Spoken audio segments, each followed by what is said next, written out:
Assalamu alaikum, 9th class. How are you? I hope you all are fine and enjoying your online classes.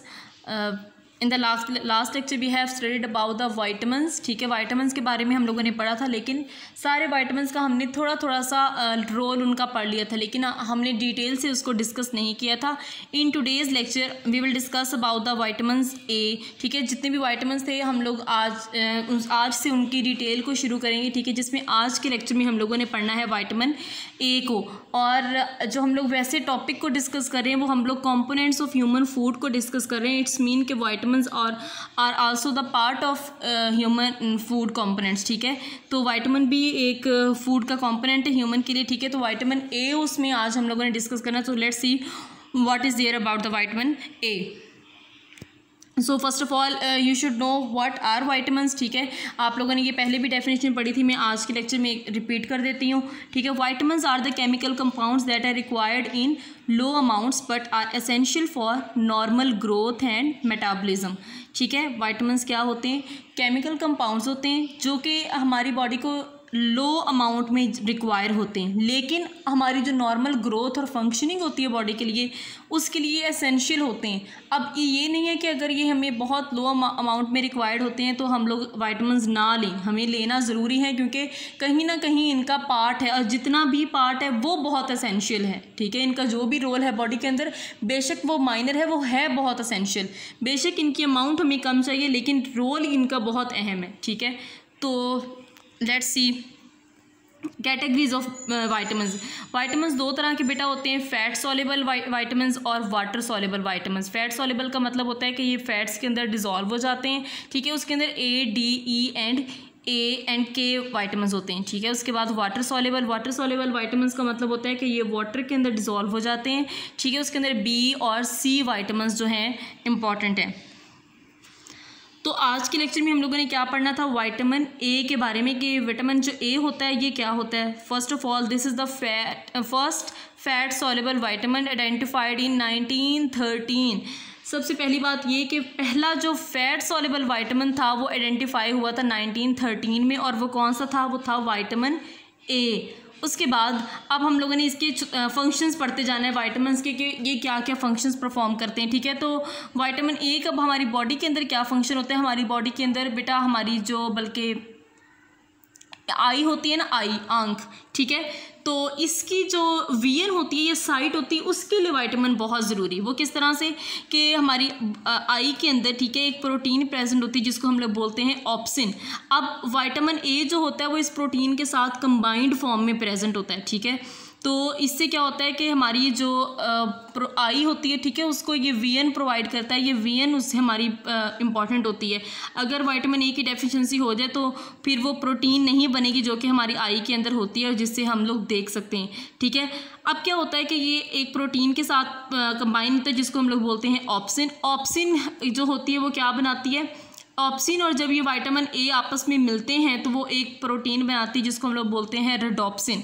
ठीक है, और रेडोप्सिन कहाँ present होती है? हमारे जो आई का रेटिना पार्ट होता है ना, रेटिना के रॉड सेल्स में प्रेजेंट होती है. समझ आइए मेरी बात की. क्या होता है कि एक प्रोटीन है, ठीक है, ऑप्सिन के साथ जब विटामिन ए कंबाइन करता है तो ये बनाता है रेडोप्सिन. अब रेडोप्सिन जो होती है हमारी आई के रेटिना के अंदर सेल्स होते हैं जिनको हम लोग बोलते हैं रॉड सेल्स, उसके अंदर प्रेजेंट होती है. ठीक है, deficiency of vitamin A causes the lack of rhodopsin. Definitely कि अगर विटामिन ए की डेफिशिएंसी हो जाएगी तो उससे क्या होगा कि रेडोप्सिन नहीं बनेगा, तो रेडोप्सिन की भी कमी हो जाएगी, which make it difficult to see in the dim light. तो इससे फ़र्क क्या पड़ता है कि जब डिम लाइट होती है तो उससे उस वक्त हमारी जो वीएन होती है उसमें फ़र्क आ सकता है. ये हम लोग देख नहीं पाते डिम लाइट के अंदर अगर विटामिन ए की डेफिशिएंसी हो, क्योंकि विटामिन ए नहीं होगा तो रेडोप्सिन नहीं बनेगा, तो उससे हमारी साइट में प्रॉब्लम आ सकता है. It is also involved in the cell differentiation in which embryonic cells change into mature cells. Vitamin A क्या करता है? ये सेल डिफ्रेंशिएशन का मतलब होता है सेल डिवीजन. ठीक है, कि आप जब सेल डिवाइड होते हैं और एक सेल से दूसरे सेल में एक सेल जो होता है वो तब्दील होता है तो उसको हम लोग बोलते हैं cell differentiation.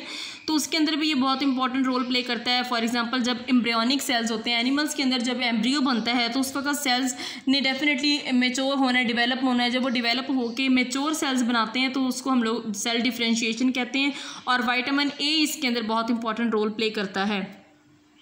It also supports bone growth and immune function, ठीक है, हमारी बोन्स की ग्रोथ के लिए इंपॉर्टेंट है। उसके अलावा हमारी इम्यूनिटी को भी ये स्ट्रॉन्ग करता है, हमारी कुव्वत मुदाफ़ियत को भी ये स्ट्रॉन्ग करता है। तो अल्टीमेटली इम्यून सिस्टम को ये स्ट्रॉन्ग करता है विटामिन ए। अब विटामिन ए जो है वो हम कहाँ कहाँ से ले सकते हैं, ठीक है। विटामिन ए हम लोग लीफी वेजिटेबल्स से ले सकते हैं। लीफी वेजिटेबल्स मतलब जो पत्तों वाली सब्जियां होती हैं, लाइक स्पिनिच, पालक है, उसमें कैरेट्स, गाजर और येलो ऑरेंज फ्रूट्स। येलो या ऑरेंज जो फ्रूट्स होते हैं वो उनसे भी मिलता है। फॉर एग्जांपल मैंगो, आपको पता है वो येलो से कलर का होता है। उसके अलावा लीवर जो कुछ ऑर्गेनिज फिशेस का हम लोग लिवर एज ए फूड भी लेते हैं, तो वो लिवर, उसके बाद फिश है, एग से मिलता है, मिल्क से मिलता है, या बटर से भी ये हमें मिल सकता है। उसके अलावा ये विटामिन ए की कुछ सिम्टम्स हैं। सिम्टम्स किस हवाले से कि अगर विटामिन ए की डेफिशिएंसी हो जाए तो क्या हो सकता है। उसमें एक डिजीज़ है नाइट ब्लाइंडनेस, हम लोग उसको कहते हैं। नाइट ब्लाइंडनेस नाम से पता चल रहा है कि रात के वक्त जब नज़र आना बंद हो जाए तो वो क्या होता है, वो विटामिन ए की डेफिशिएंसी की वजह से होता है। It is a temporary condition, temporary है, परमानेंट नहीं है, but it left untreated it can cause permanent blindness. अगर इसका ट्रीटमेंट ना हो तो फिर ये परमानेंट डिजीज़ हो सकती है, अदरवाइज़ ये टेम्परेरी होती है अगर इसका ट्रीटमेंट हो जाए तो। मतलब ये कि अगर विटामिन ए की डेफिशिएंसी को पूरा कर दिया जाए तो ये डिजीज़ परमानेंट नहीं होगी, अदरवाइज़ ये हो सकती है। It can also make condition in which the hair follicles become plugged with keratin giving dry texture to skin.